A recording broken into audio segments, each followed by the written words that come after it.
I'm going to give you guys a second to come in. This was not a planned stream, so it's very spontaneous. Let me get my stuff set up, get the music going.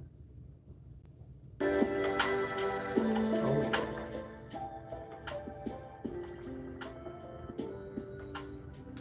Got some lo-fi hip-hop and my pencils. Let's go and look at this. This is one of David Finch's first published works, a Cyberforce annual. This thing is pretty funny because it's not the David Finch we know now. You kind of see like the beginnings, you see the starting of his style, but it's funny because the hatching isn't anywhere near the same that he does now. It's pretty awesome to see though.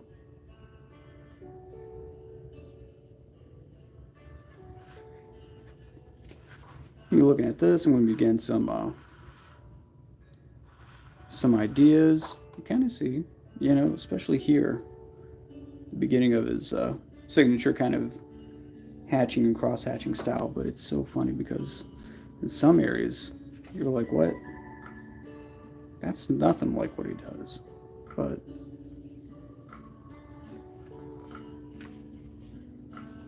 here we go. This face. This took me back. I was like, that's not David Finch. But yeah, this is him. I'm not sure if this is his first published thing, but yeah, definitely it's one of his earlier Top Cow published works. So yeah, found that. Thought it was pretty fun. I was like, oh shit, forgot I had that.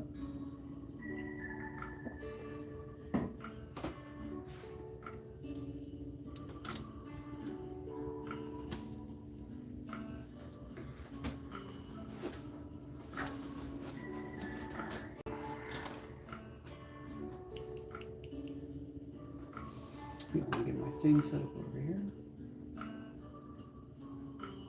Sorry, give me 1 second.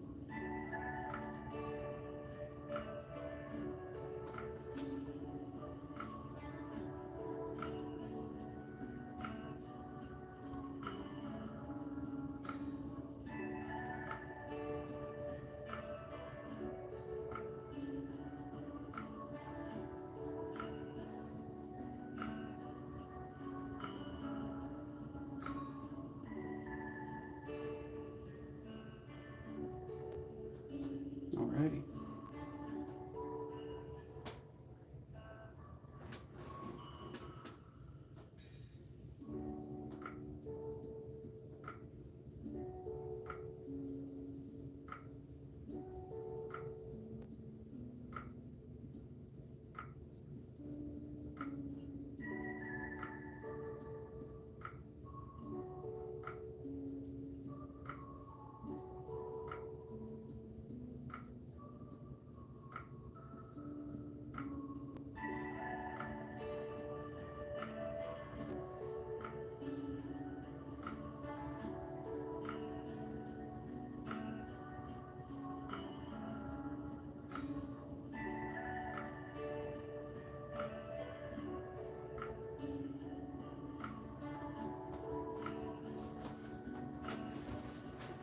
Oh, Sideburns, how's it going, buddy? Welcome to the stream. You sketching tonight?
Hey, Sideburns, you sketching tonight with me? What's going on? When I found this in my stash, Cyberforce Annual #1. This is one of David Finch's earlier works. It's actually pretty funny to look at because it doesn't look like him. It's pretty surprising to see like his earlier stuff versus now. It's such a huge difference.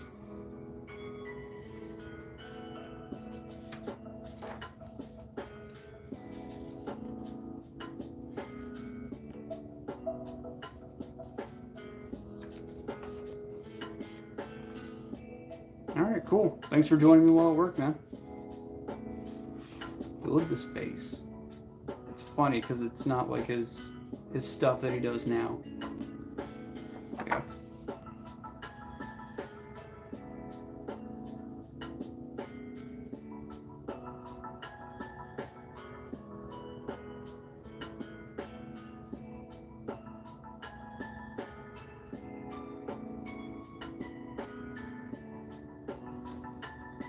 It's funny, I remember learning how to draw faces from looking at comics, and I learned from Jim Lee, Joe Mad, and Rob Liefeld. And Salvador LaRocca.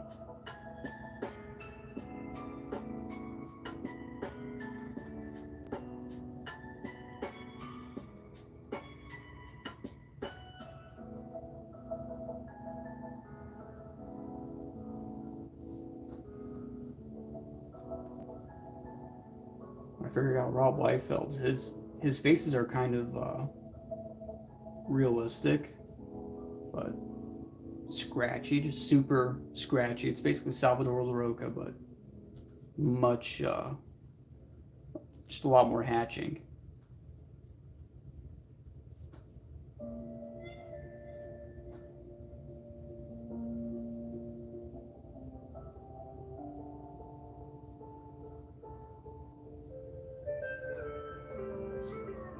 Joe Mad's heads are fun. They vary based on, you know, gender and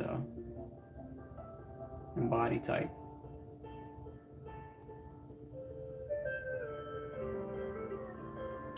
But as strong guys, you start off with a circle.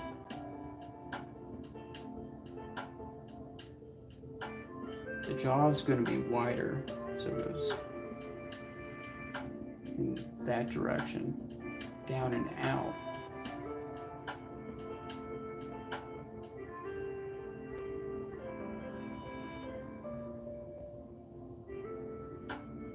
I might not go that far down, but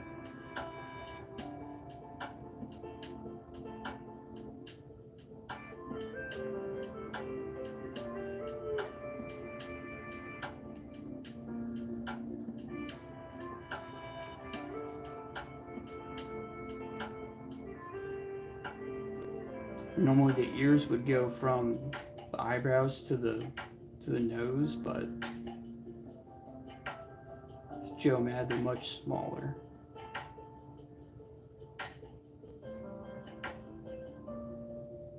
It's really interesting.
if you haven't yet, don't forget that I have a poll over on my community tab.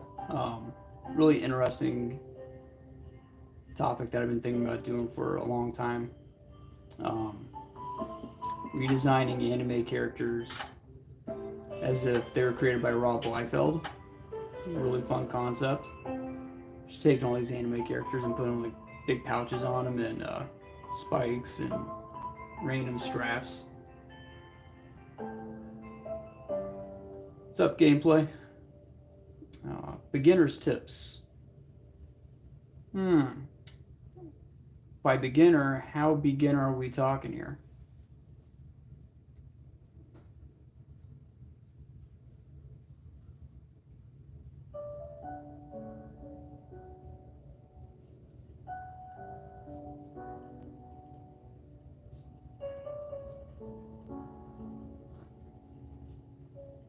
So we're talking about anatomy, but how long have you been drawing?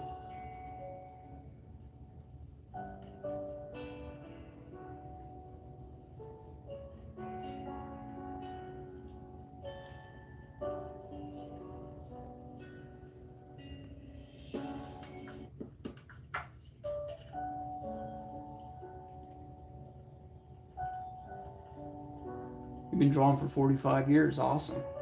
Sounds like you don't need beginner tips.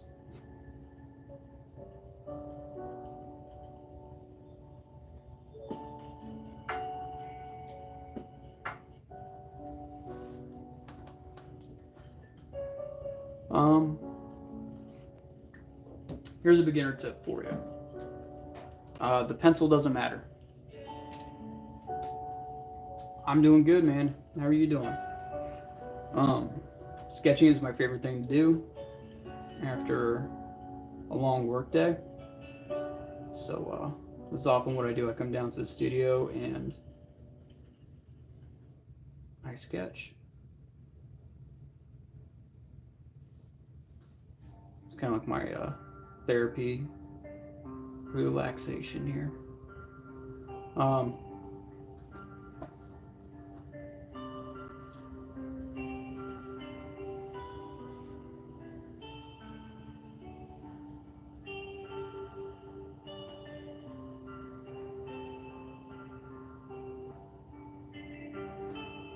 Yeah, big tip, the pencil doesn't matter.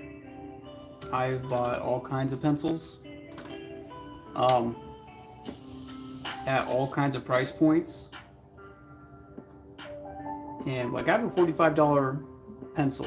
It's a mechanical pencil, rote ring, $45, and it is not my favorite.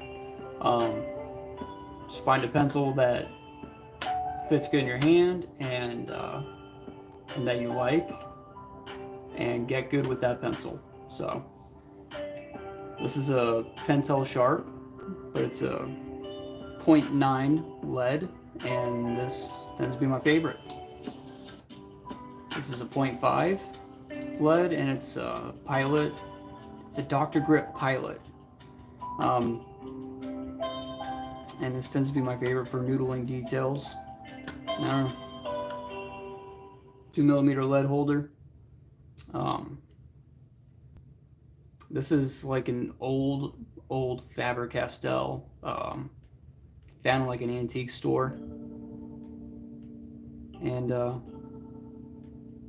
yeah, I usually just use this for blocking in big shapes or moving quick. I don't know. See, 24, just started learning drawing 5 months ago, struggling human figure. Yeah. Use pencils as a guideline, but buying, choosing what you're comfortable with. Yep. I spend a lot of time chasing tools. Don't chase tools. It really ends up, technique matters. How you use the pencil matters, but the pencil doesn't really matter. But it's really fun and cool to have, like, you know, some of the same tools that you see your favorite artists using, and sometimes they're using it for a reason. So like this pencil, I bought it just because I saw Tite Kubo, or Tite Kubo, creator of Bleach. He was drawing with this thing, and I ended up loving it. It's one of my favorites. But other pencils that I've seen people use. I just end up using for a little bit and then putting aside and coming back to this one. So, and I use this because I saw Frank Cho using it. He uses a 0.7 and this one's a 0.9, but same body.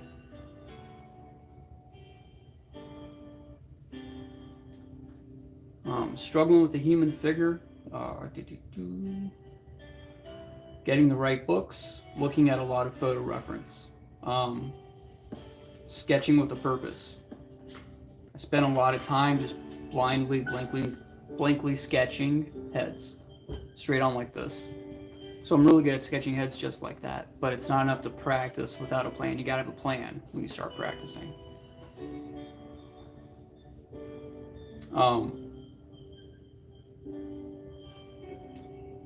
I would recommend, it's like working out in the gym, right? You have certain days for legs, certain days for chest, triceps, back, abs, core. That's what I recommend.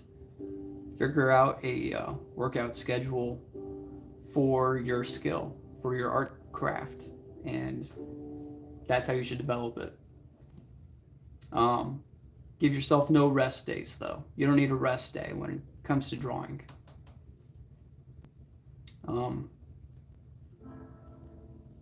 If you have a rest day, the rest day should be fun sketching. There should be fun sketching just for you. And that can be anything, but have one day that focuses, you know, an hour on arms, an hour on, you know, proportions, an hour on abs. But have that broken up on different days. An hour of studying, 2 hours of studying, whatever you think. And this is like an idea that I'm actually still working on. Maybe one day I'll put together like my own curriculum and like plan for people to download and use. But that's the kind of thing that I wish I knew, that I wish I had when I started. So I'm 34 and I don't feel like I've moved a lot from 26 and or even 25. 25 is when I got out of the military, and since then I've grown a little bit and slowly, but not as fast as I've seen other people grow. And I think it's because of my just blind practicing. No real plan. So have a plan.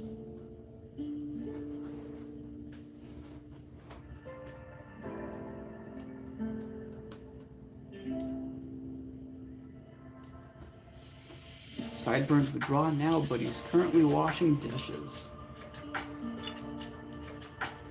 We'll get those dishes done, man. Yeah. And then sketch with those later.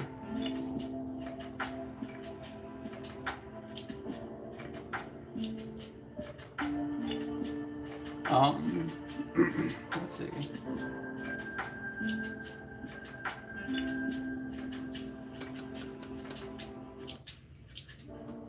Yeah, have a plan and also use photo reference when learning.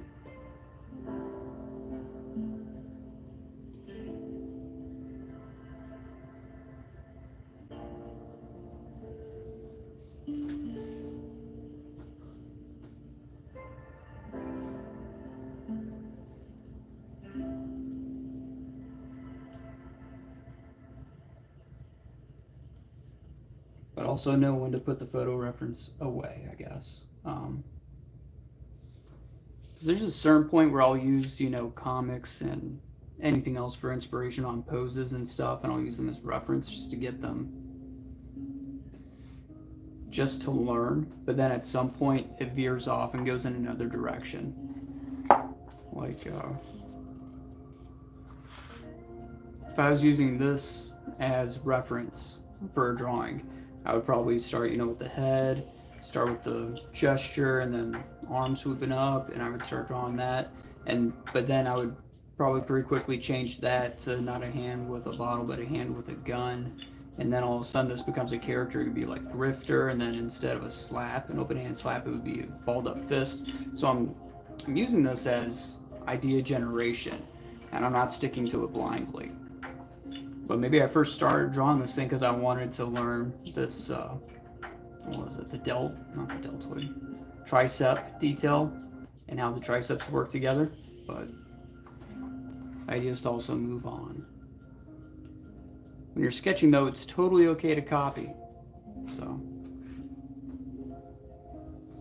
this, by the way, is David Finch's Cyberforce Annual, and I think it's one of his first published works. But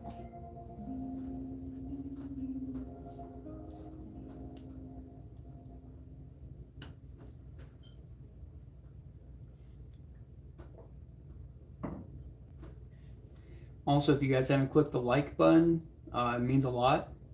Any kind of support helps. Clicking the like button, subscribing, ring the bell for notifications. I hate selling myself, but I know I have to, so I'm working on it. I'm kind of getting better. Also, if you click the share button and then click copy link, you don't even have to share this with anybody, but if you do that, it tells the algorithm that I'm a genius and I deserve more attention. So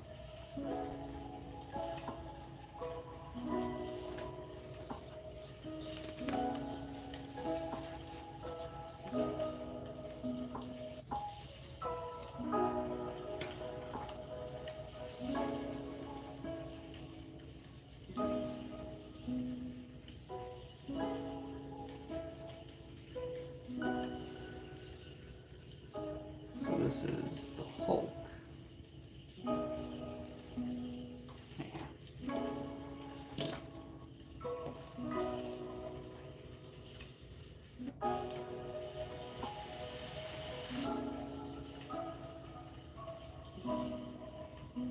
If you guys have any specific questions, just let me know in the chat.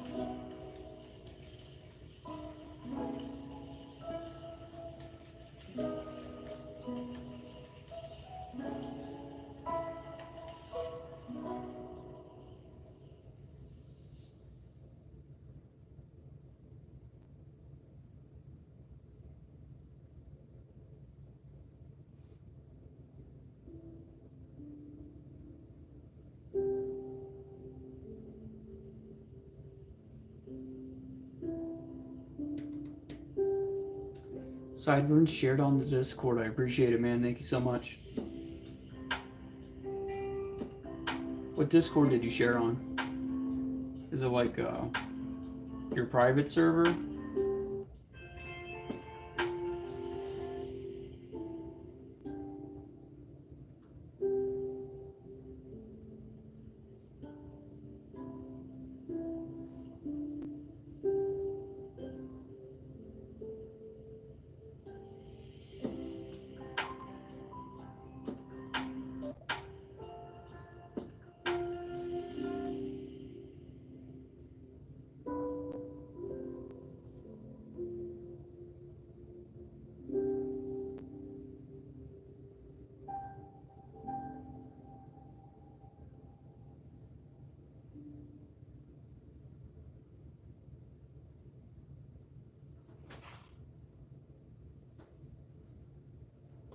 A competitor called Gold. Way better. Gilded. Okay. Alright. I'm not too familiar with all the Discord stuff. I'm just not hip and up to date on all that. I'm on it a little bit. It's actually been a while. Yeah.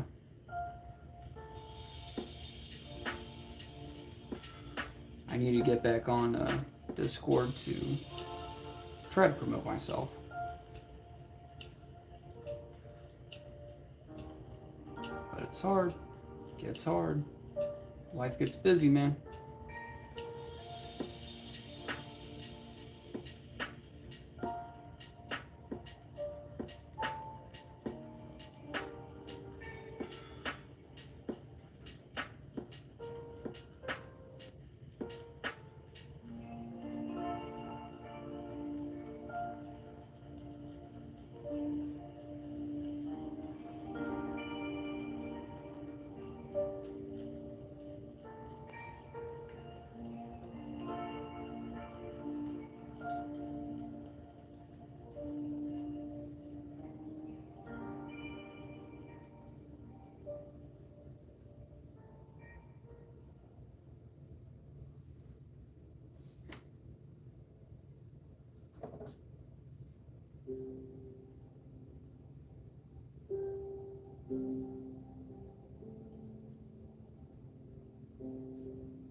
If you're new here in the stream, I am working on just a Hulk sketch, practicing some dynamic anatomy, a lot of muscle detail. This shit's some of the most fun for me. And if you can, go and click the like button. Helps out a lot. Subscribe, ring the bell for notifications. I hate promoting myself. But, I don't know, it is what it is. It's stupid, I feel dirty, but...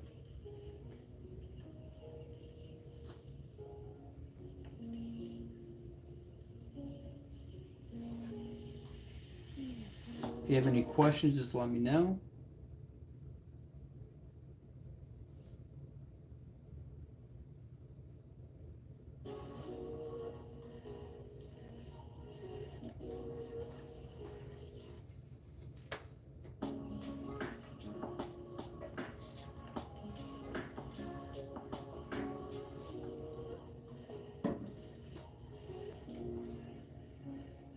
Also, if you check out the community tab on my channel, I have a poll for the next stream. I think it's an awesome idea, but it's what if Rob Liefeld redesigned an anime cast? What would it look like? So if you want to check that out, I'm going to be doing some redesigns of my next stream. I'm going to make some anime characters look like 90s Image Comics extreme characters. It's going to be pretty fun. Lots of big pouches, straps, and shoulder pads.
There you go.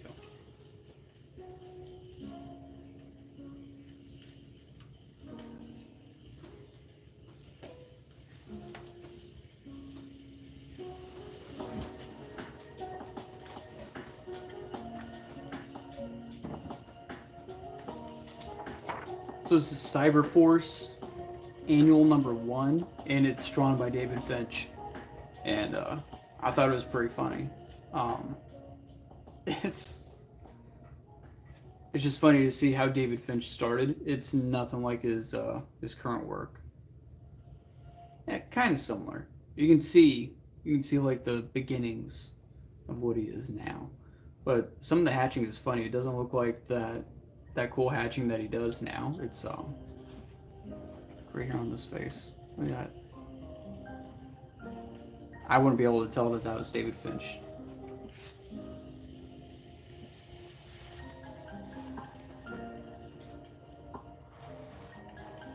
There's some cool stuff.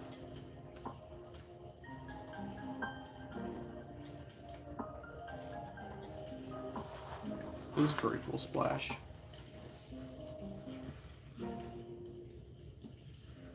Look at that. Beautiful.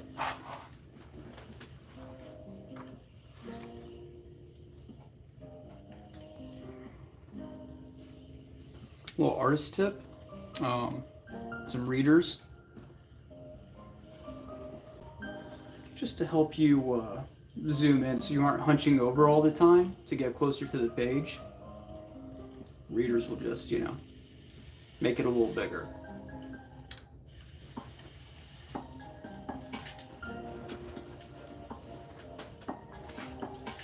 Takes a second to get used to them.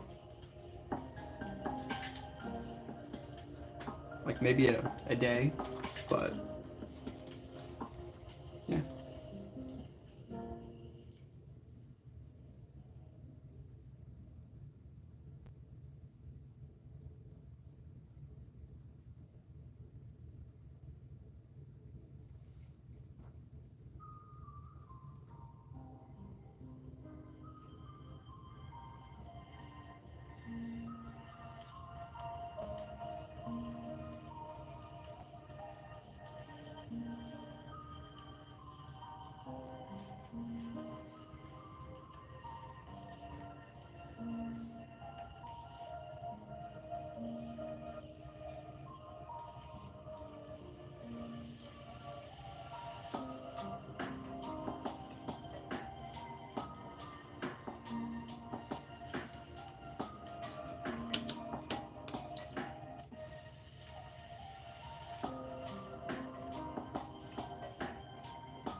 Make that mouth wider.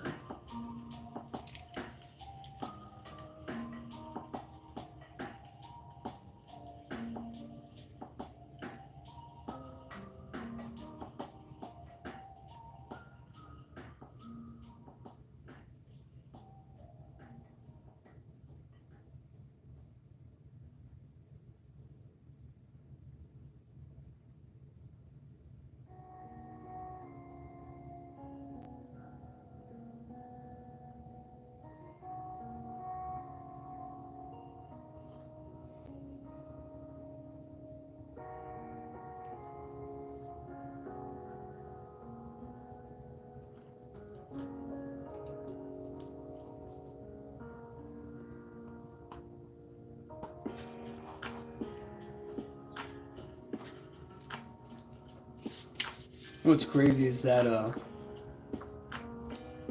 with some characters, you'll notice there's a musculature to the face.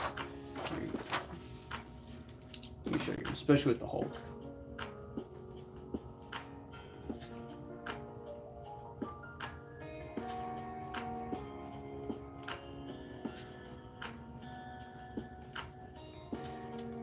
So with big strong guys, I like to do this head where the jawline comes out and then back in.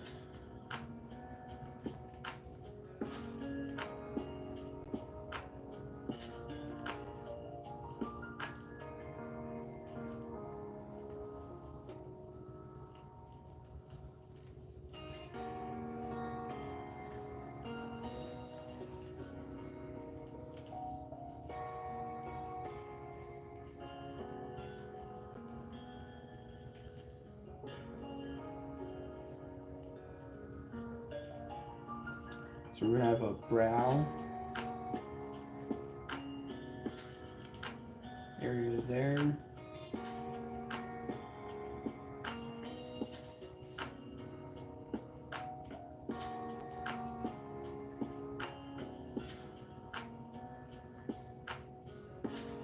So this is kind of one muscle group right here, right above the eyes. You got the cheekbone coming in.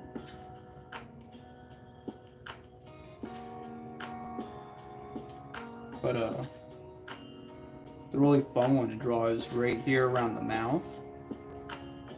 So it kind of comes down from the center under the lower lip and it wraps around.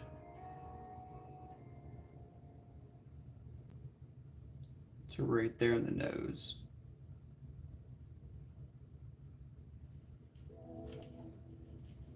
So this whole area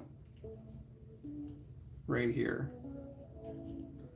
is actually like two muscles. That's one muscle, and then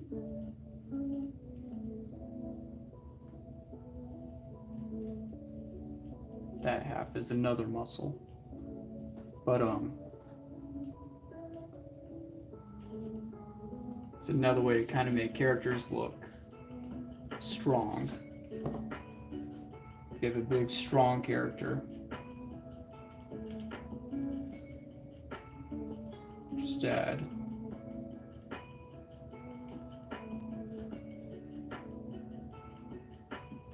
add this mouth muscle.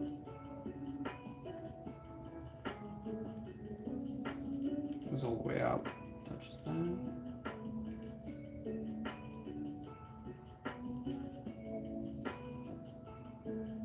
And we'll kind of overlap the chin a little bit.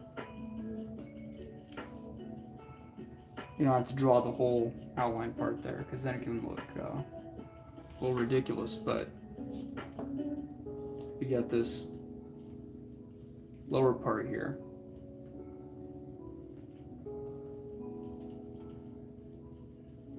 Definitely conveys a lot of power, strong face, so yeah. And the brow.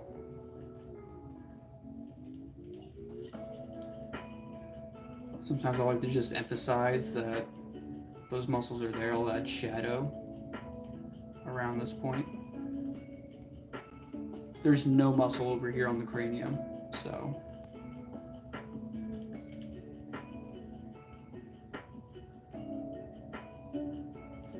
But yeah.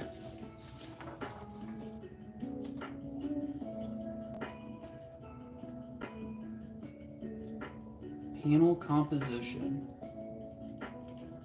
Yeah, I can do some panel composition stuff.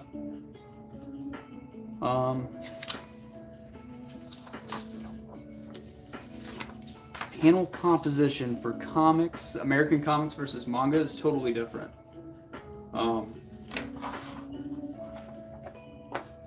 Just from what I've noticed.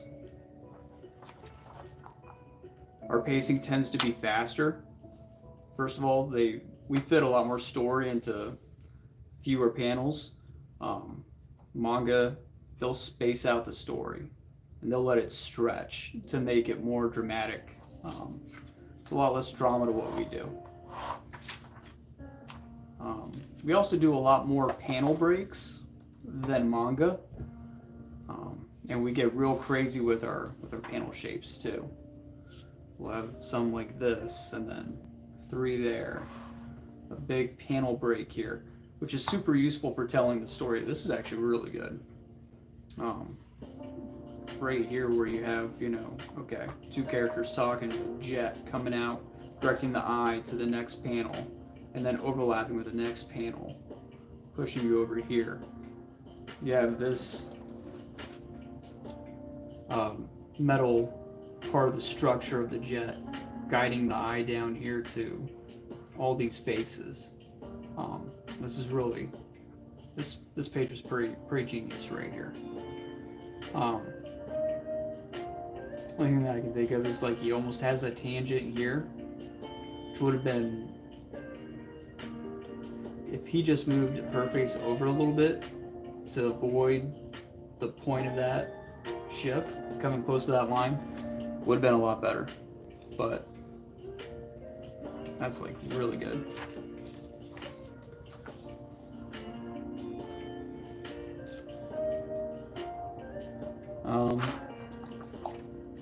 I don't really have a script right now to work on to show you like how I would do panel composition, but let me see. There's kind of like the Brian Hitch way, which is a lot of wide panels, and it's good for kind of making it look like a movie.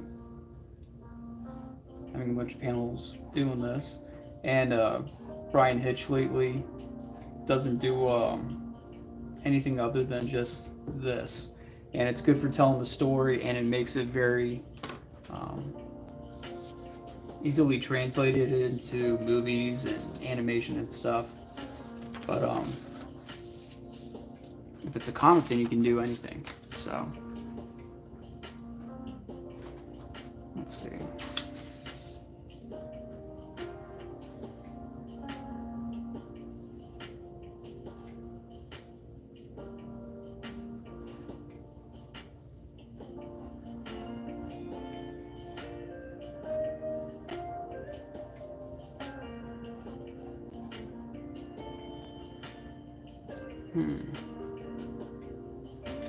Trying to think what else I can tell you about panel composition just off the top of my head.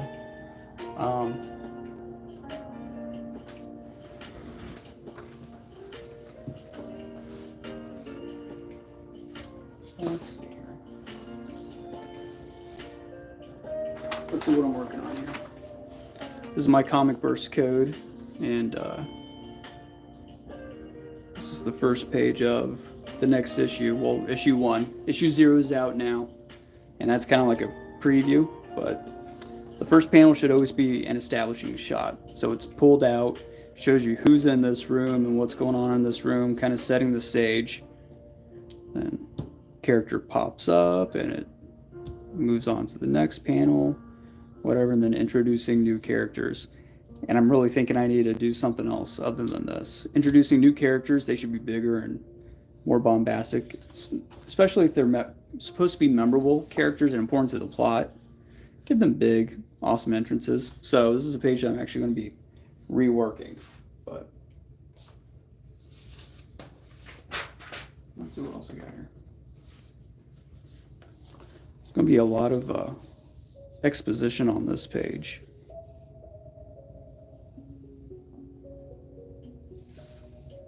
But yeah, you generally want to think of what direction characters are facing, what elements are in the panel to kind of guide them across to the right and then back down. Nothing super awesome going on this page. This is kind of like my it's kind of my rough for the page. Some character designs down there.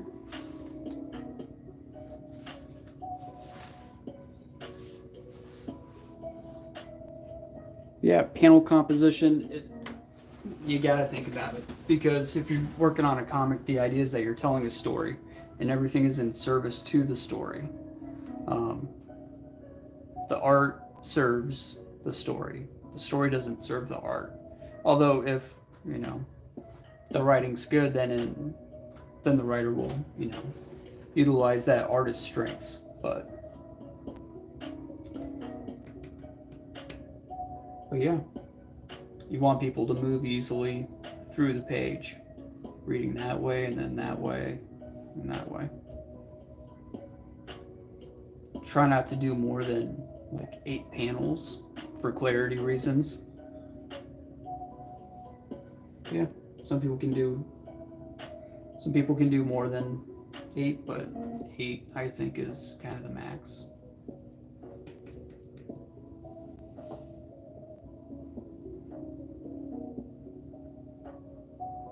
Thanks for the question, Darth. And if you guys haven't yet, go and click that like button, subscribe, ring the bell for notifications, and check out the community tab on my page. I have a poll up for the next subject of my live stream.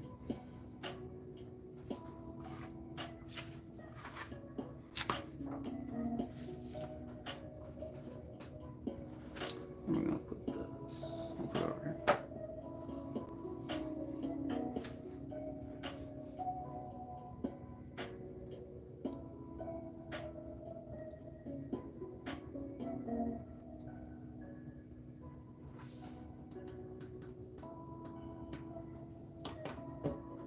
I don't know if you guys are subscribers of Aaron Lopresti, but he recently had Larry Stroman on his show, and that was pretty awesome. Darth, I'm trying to figure out fitting the story into the panel. You're welcome. Thanks. Fitting the story into the panel. Yeah, you gotta. Oh, I think I remember you've asked some like this before. God, what was your question? You're having trouble fitting the entire scene into a panel. So here's what you need to think about when you're working on your comic and fitting everything into a panel. Okay.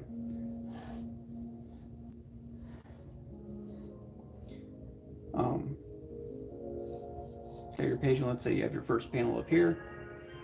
You need to think about your story. And you need to distill the script down to the essence of what needs to be in each panel. What's the story asking you to do? Let me just... Alright.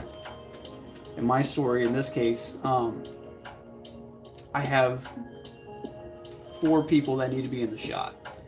And I just need to show that they are in this healer's tent. I don't need to see everything on the walls, but we need to have that feeling. So I have, a dresser here. There's going to be jars of medicine over here. The healer's over here with her giant staff coming up. I have a guy here, and then our main character resting in this bed. And then I got this giant throw rug that's like a demon bear, and I thought that was pretty cool. But I got the essence of it, the characters, and not every panel's gonna have a background. This panel has no background. What did I need? I needed an over-the-shot shoulder. It's my main character, Ty, right here. And this guy, I forgot his name already. But he's talking, and he has his hand on his shoulder. He's trying to comfort him. That's the key of the story right there. That's what needs to be conveyed there. Not a whole lot of background detail. Don't try to fit a bunch of background stuff in there. It can be really distracting. So, once you get the mandatory stuff in there, then you can be thinking about extras. What's in the background? Trying to figure out what's back there. Don't be afraid to pull in close on the characters and remove a bunch of background stuff. One, it could save you a bunch of time and a bunch of stress by pulling in and focusing and taking out all the background. Also, you need to think, you don't want to distract the readers from what's actually important in the story. Okay? Yeah, you don't overdo it. Because it could just be distracting. You need to know what's necessary and what needs to be in there.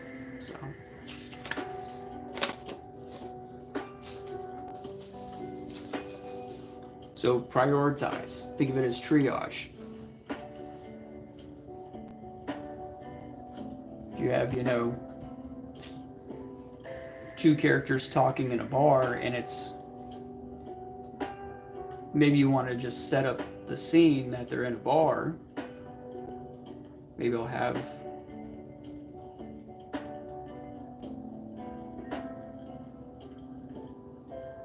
two of them sitting here, and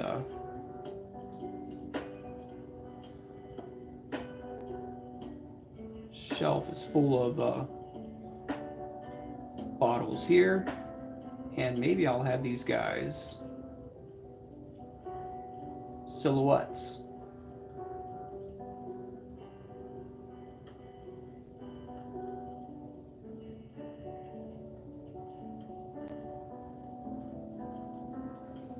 Maybe we don't actually need to see them. We got their silhouettes, and we'll have, just the word bubbles. That gives context to who they are or the actual story, but we got the setup, right? They're in a bar, this guy's drinking a beer. Next panel could be slightly closer, and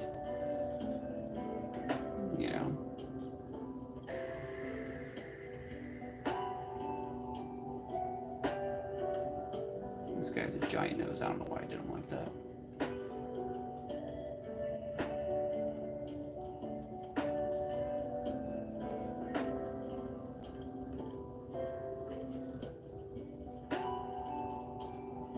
Maybe this guy's sad and this guy's happy.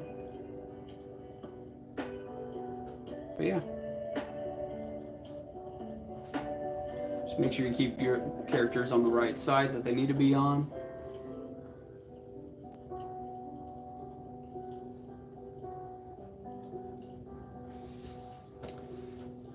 But don't be afraid to get graphic with it.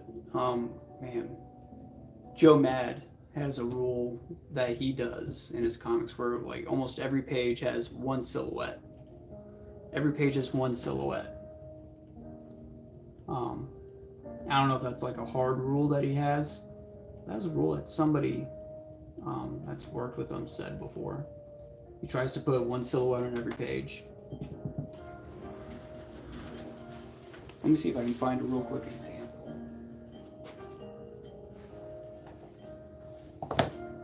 So there's Battle Chasers. Alright, well, I just flip this thing open. There you go, this page. It's werewolves, mostly in shadow, but if you look down here,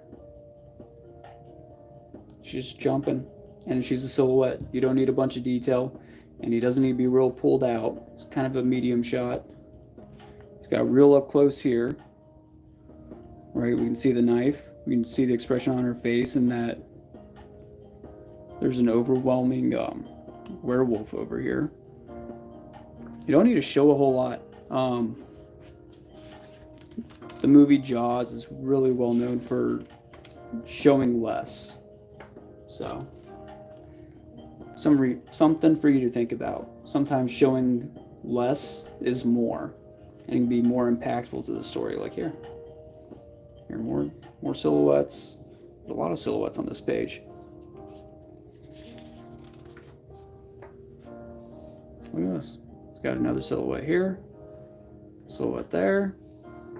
On the next page, you have silhouettes there.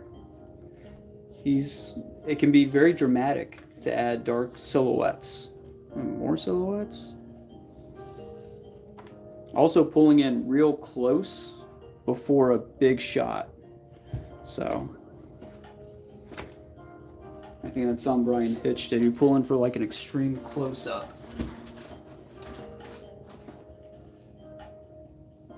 Select the next panel.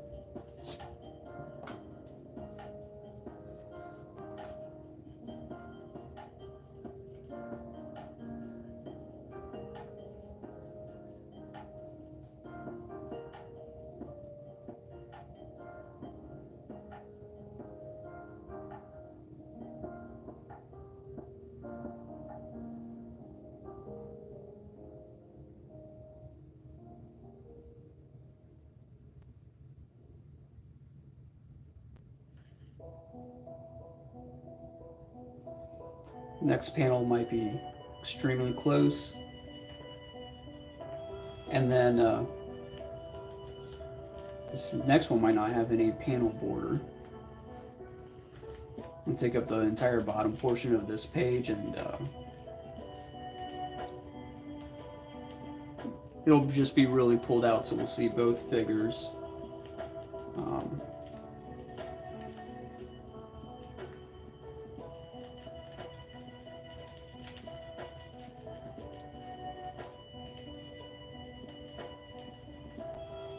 This is really crappy.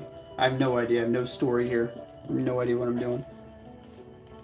This guy's mad about something. He's happy. Let's see. What's the story here? Somebody toss me something. What's happening in this next panel?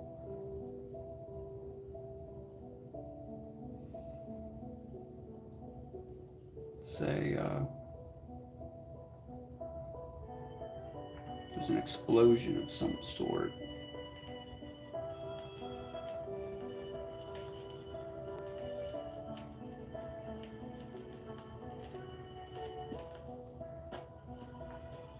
That guy's being blown back, and let's say this guy's being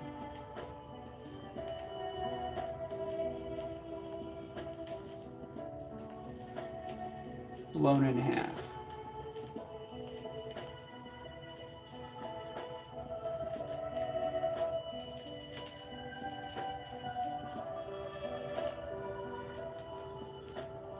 We'll have a nice classy silhouette. So we don't need too much gore, but we got, you know, blood and bits.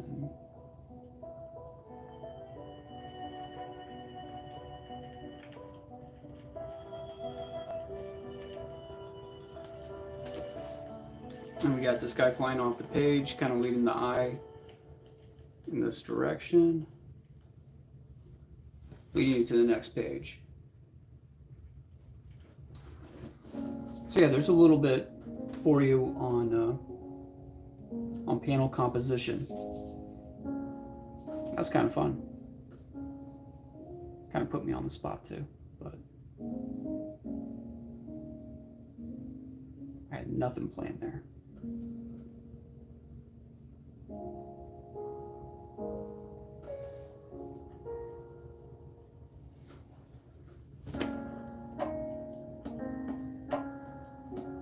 There you go. Does that help, Darth?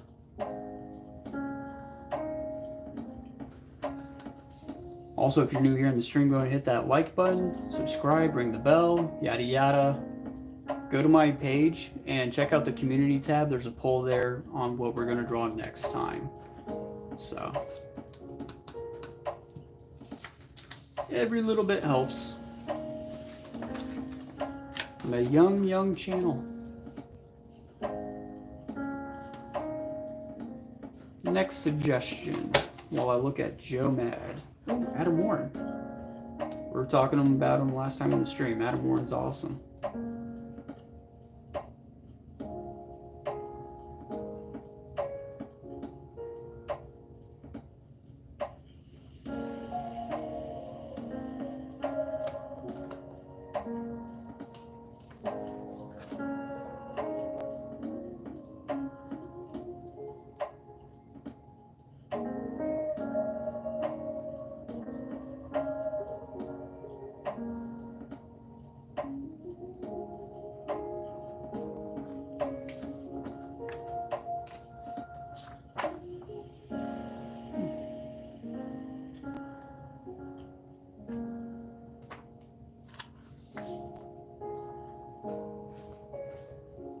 Look at this. A lot of silhouettes. Very effective page. Don't confuse detail with effective storytelling. If the detail's distracting, then it's not helpful. Take it out.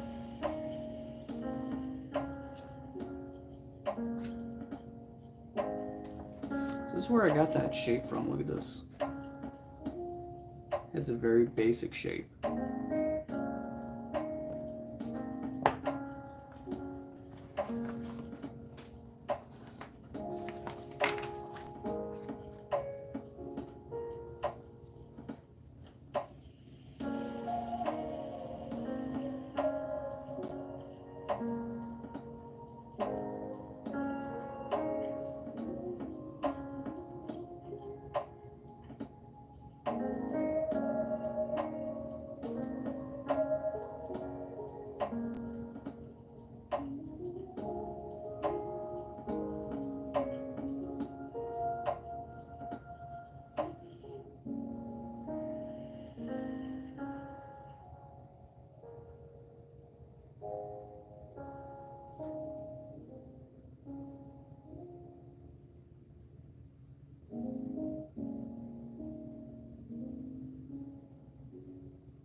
I'm just using printer paper right now, so it's bleeding real bad with This pen. This is a heavy pen. It's dumping a lot of ink on there.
You can tell I'm getting tired. I'm real sloppy here.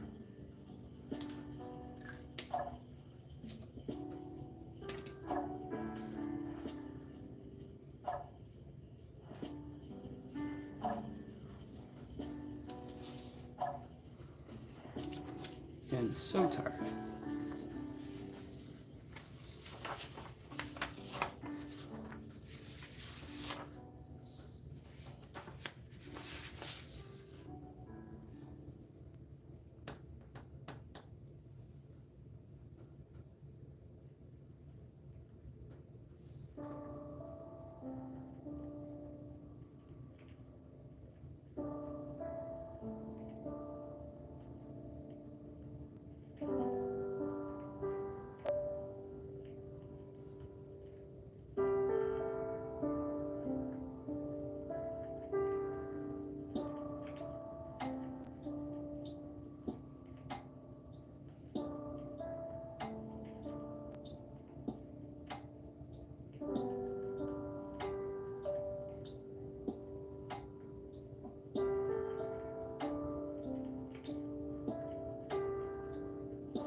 This is a fun muscle to draw too, this trapezius muscle.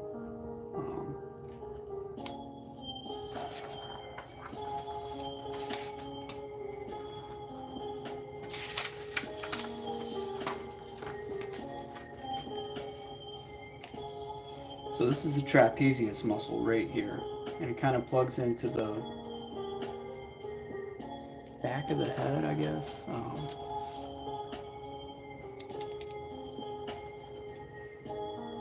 It's this neck muscle right here, and it kind of plugs into the base of the skull and just to the side of the jugular. And from the back, it looks like it takes up even more room. So let me show you here.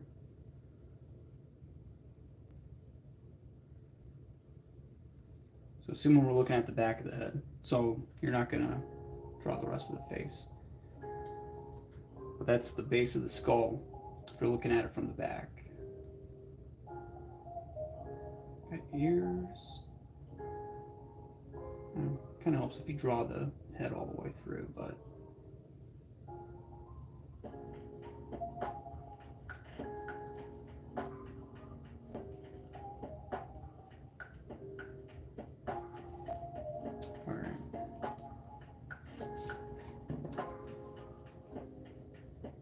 and here's the shoulders.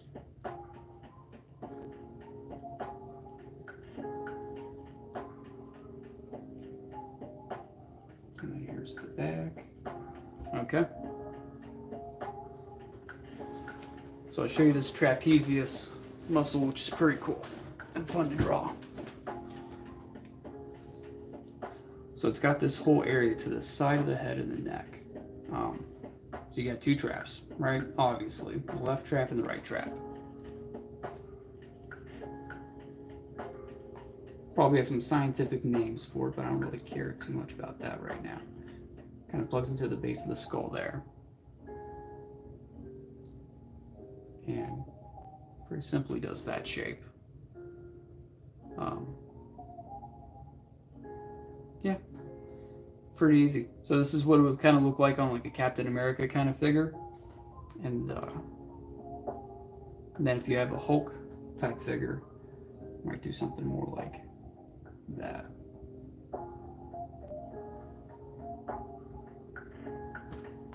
So yeah.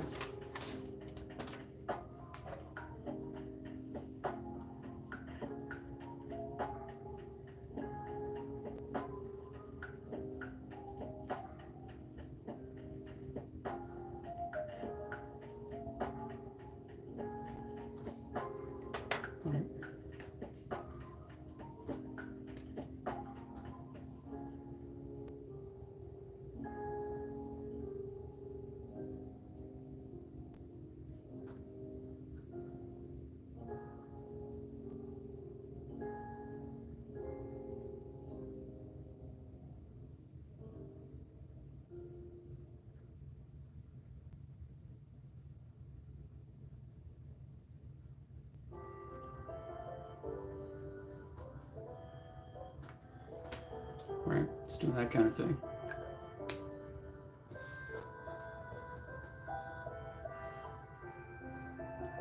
Muscles are a lot of fun for me to draw. I don't know about the rest of you guys. What do you guys like to draw most? Is it muscles or guns, sexy ladies? What do you guys like to draw?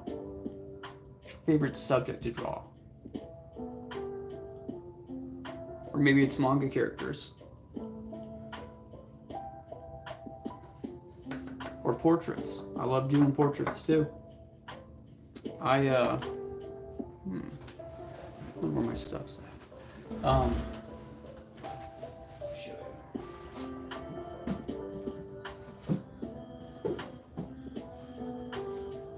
Here and find them real quick.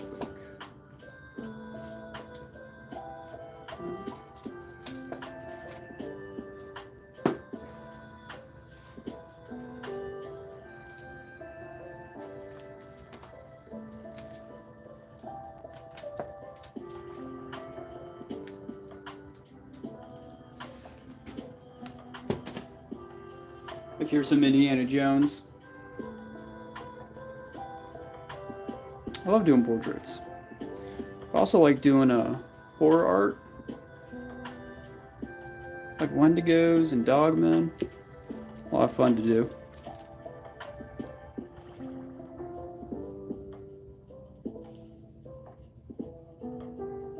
This is when I was discovering my passion for brush and ink. This is a lot of fun.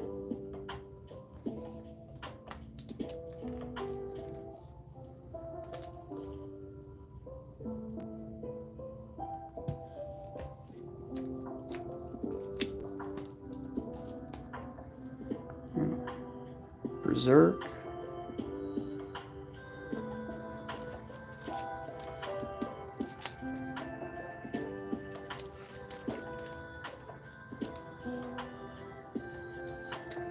Some Catwoman. This one's, some of these are a few years old, but yeah. Where is it right now?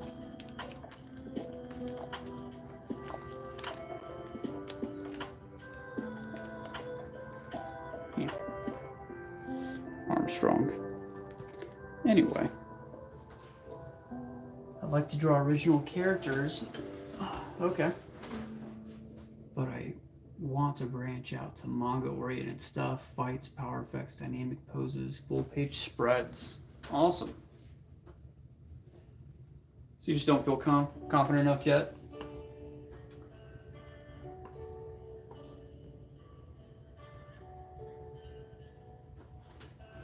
Just a lot of practice, bud.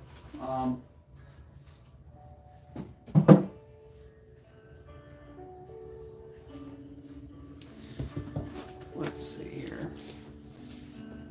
Well, I'll have to make the best analogy that I have for you is like a gym workout schedule. That's what you need for your art.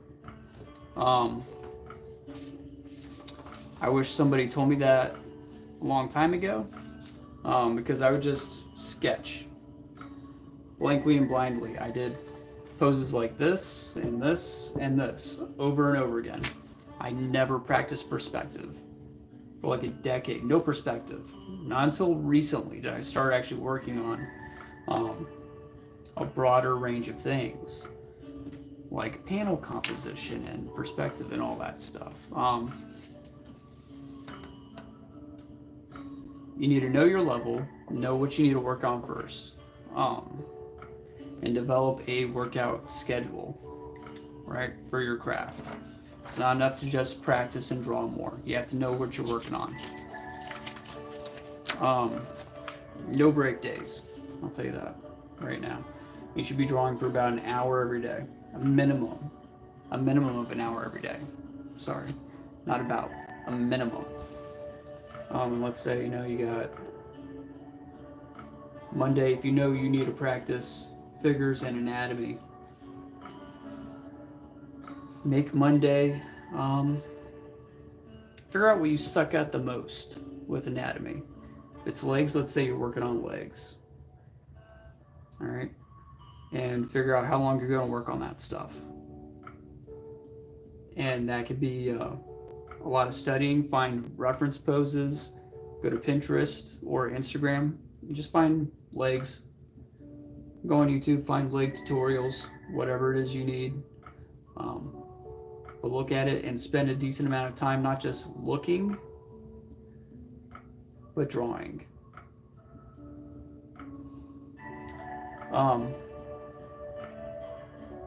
There's two aspects to your art. There is what you're capable of seeing, and then there's what you're capable of drawing. So you really need to train your eye, and then you need to train your hand to draw what your eye is seeing. The two are linked, but they're not always progressing at the same rate. So, and when you notice that your art sucks, there's something wrong with it, that's because your eye has leveled up. Your your level of perception has leveled up, but your drawing hasn't. Okay? So there's a disconnect. Whenever you feel unsatisfied, it's because your eye knows that there's something wrong that your hand doesn't know how to do. So, yeah. Well, that's your brain knowing that, there's something wrong that your eye hasn't picked up on yet to train your hand. So, but Tuesday, Monday's legs, Tuesday might be torso. Spend a few hours studying that, looking, and then drawing and practicing that. But if you want to, let's say you have anatomy down and you want to figure out how to translate that into comic book stuff, then you need to develop a curriculum for that. There's way too much stuff that goes into drawing comic books. To create a 1 week schedule like this, you'd have to break it down by year and then month and week to get you to that point from zero to drawing professionally or at any kind of noticeable skill level. So I'm assuming that you have done a decent amount of work on anatomy already. Since you're looking to get into manga oriented stuff with fights, power effects, and dynamic poses, all that stuff.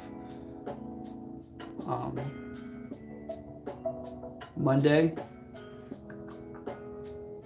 to train yourself to draw manga and comic book stories.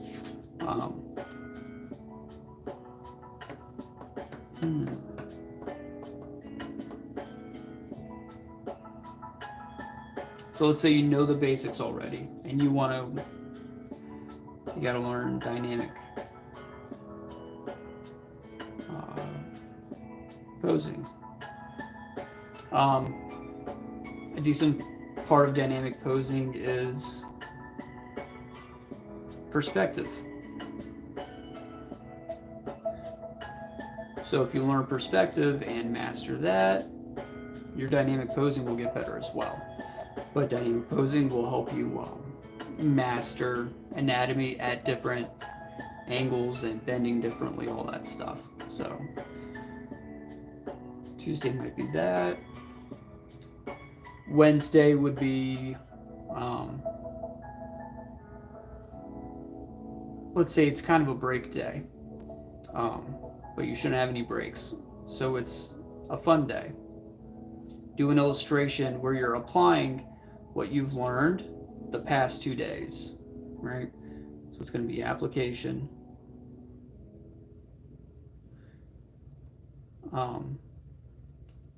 What you've been practicing into an illustration.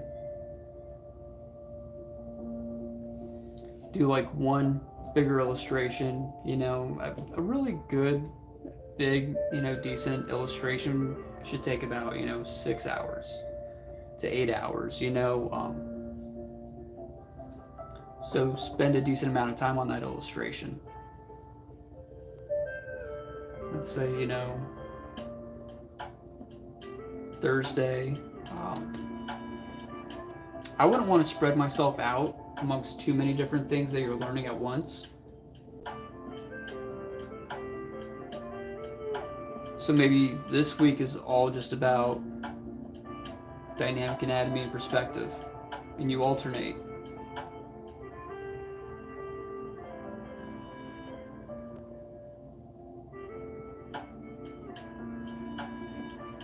And then Saturday is fun day again. So you probably can't read that. That says fucky. Perspective. But I would say for 1 week, pick like 1 or 2 subjects and then practice them like this. All right. Monday, learn 1. Tuesday, learn perspective. Wednesday is an application day.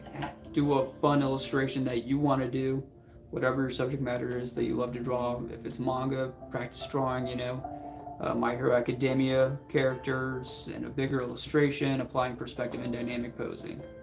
Then Thursday, get back to just practicing dynamic posing. Go on Pinterest and just type in dynamic posing. You're going to get a lot of Frank Frazetta, Jim Lee, all that stuff, but you're going to learn all that stuff and figure out how to apply it.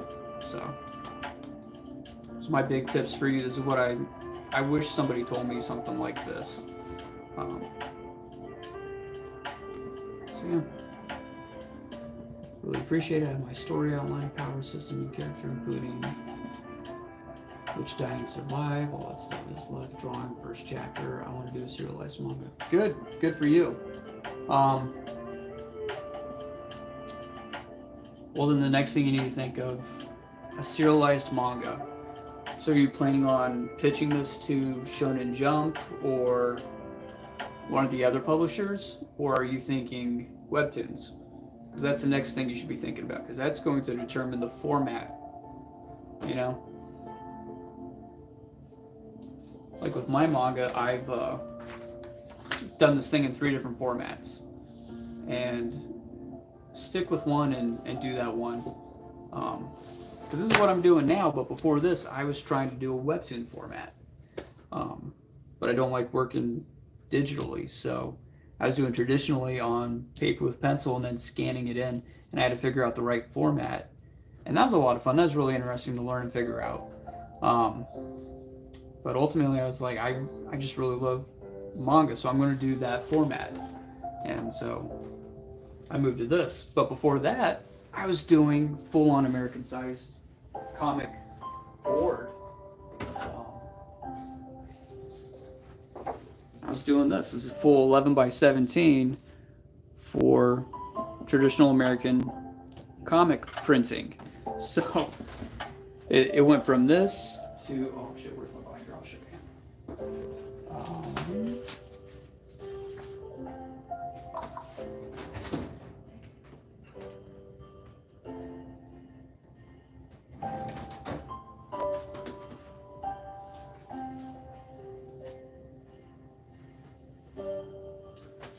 Where the hell did I put it?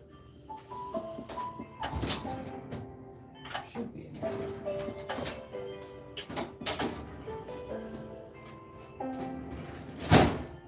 Oh, that sucks. Where did I put that thing? Yeah. So I went from the full 11 by 17.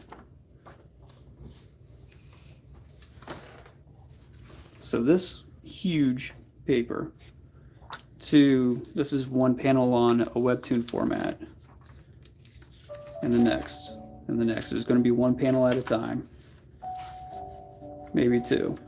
But it also changed the story, how I told it in the pacing. So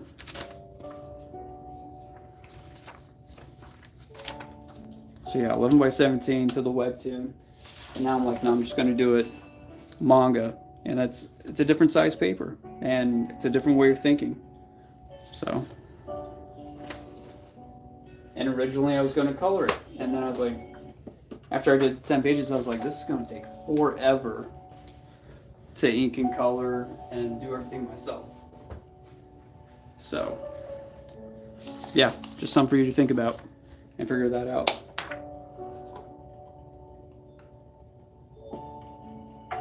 So Image Comics, if possible. Okay. I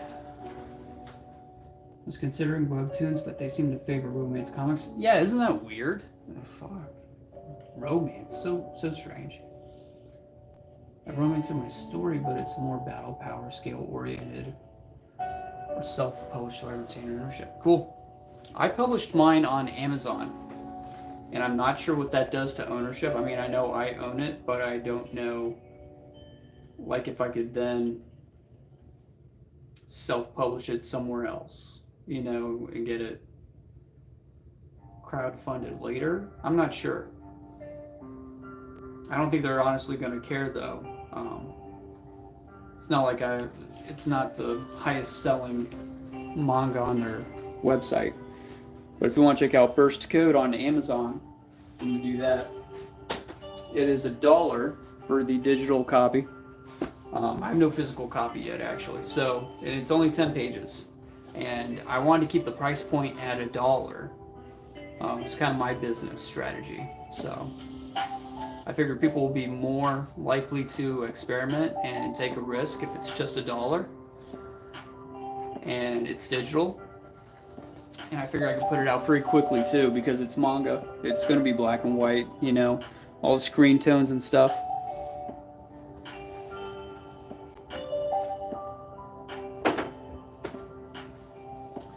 That's my idea. I think crowdfunding is kind of cool, but I don't. When the economy gets bad, I don't think a whole lot of crowdfundings are going to take off. So this is my idea to try to get things published and going. Amazon will do it all for you. So that's my recommendation. But you do what you want to do. I'm not telling you what to do. That's just what I'm doing. It's most cost efficient, and I don't have to crowdfund. I think it's a pain in the butt. I think especially if you are untested and you're not a published comic artist already, then people will be very hesitant to invest. And I'm not a big fan of participating in crowdfunds either, because you give them $20, $25 for one comic, and you'll get it like 6 months later, a year later, something like that. It's I just don't see that being very viable, especially if you want to bring new people into, you know, the comic space. Like, no new person's going to be like, oh, well, let me just give them $25 and I'll get one comic in 6 months, you know? That's a little sketch. So, I think Amazon's a good way to do it. There's probably other ways similar that are also very good, but this one works, I think, for me. Appreciate the advice, no problem. I'll take any advice you have. Awesome. Well, that's what I got. I have a little bit of a business background. I own my own business, not comic related or art related. So I have kind of an idea on, you know, market and developing audience, I guess.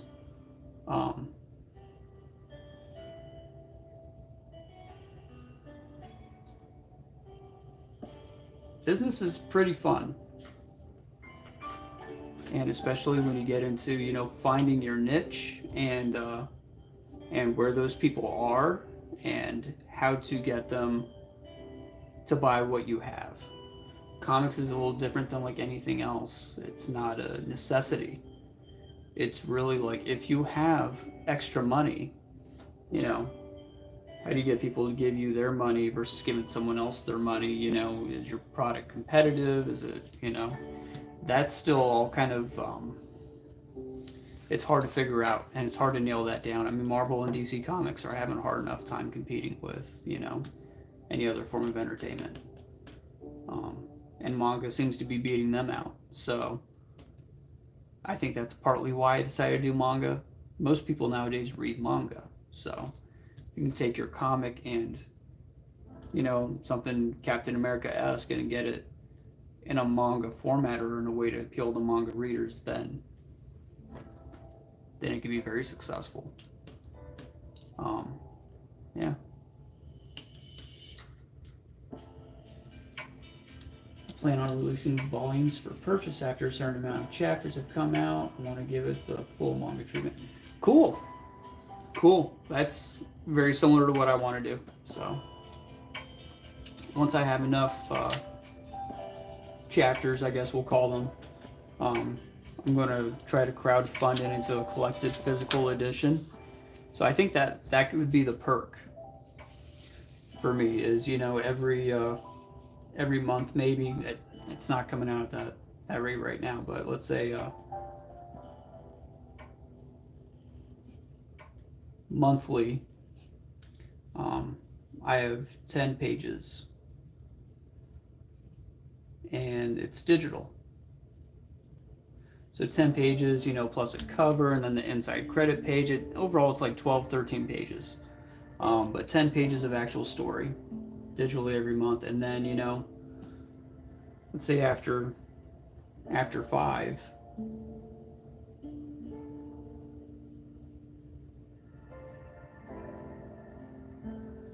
after 5 issues, then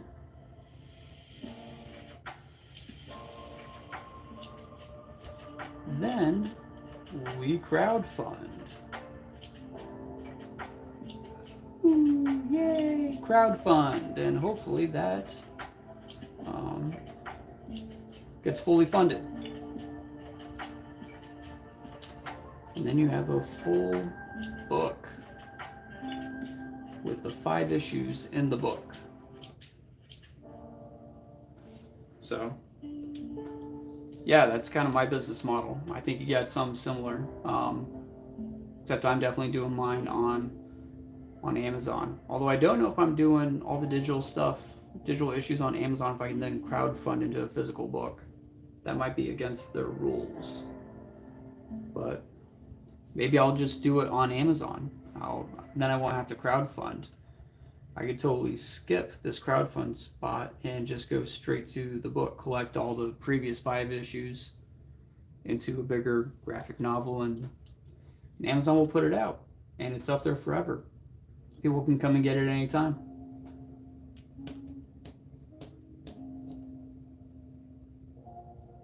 I think it would be really cool to do like a anthology, like a Shonen Jump, do something like that every month. I know Saturday AM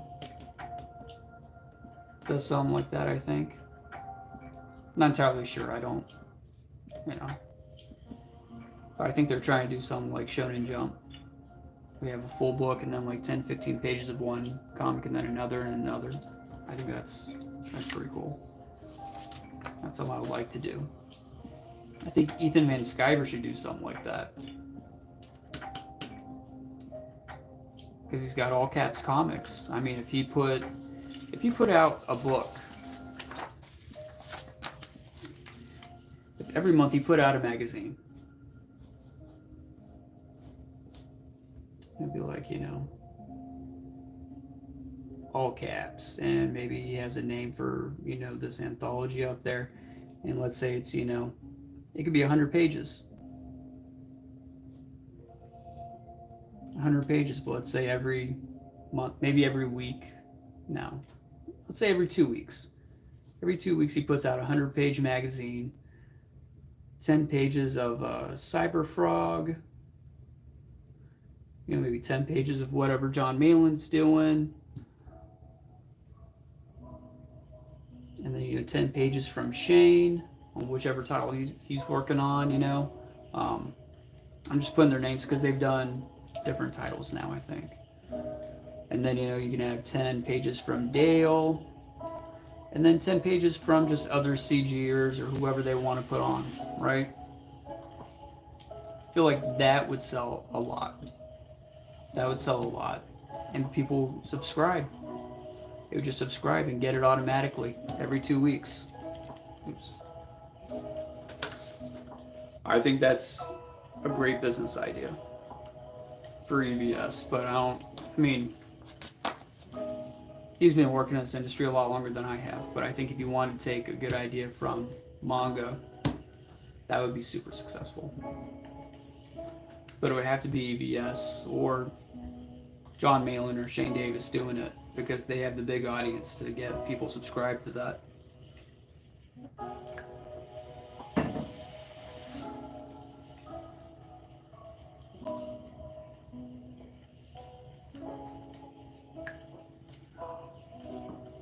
Oh my god, it's after 1 already.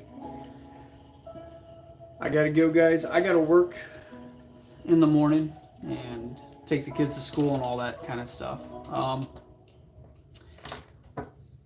But yeah, thanks for showing up. If you guys are interested, my manga issue 0 of Burst Code is out on Amazon. You can find that out there in the wild on Amazon. Burst Code. And yeah, if you enjoyed this, subscribe, ring the bell for notifications, click the thumbs up, and share with all your buddies. This is a small channel. I appreciate all the support. Love you guys being here. 10 p.m. where you're at. So let's see. So you're in California or somewhere on the West Coast? Yeah, I'm over on the East Coast. Yep. So let's see. Alright guys, that's all for me. Thanks for coming in, Darth. Appreciate it. Oh, Arizona. Cool. Nice weather out there. I'm over in Maryland. It's getting cold over here. But anyway, I love it. I'll see you guys next time in the studio. See ya.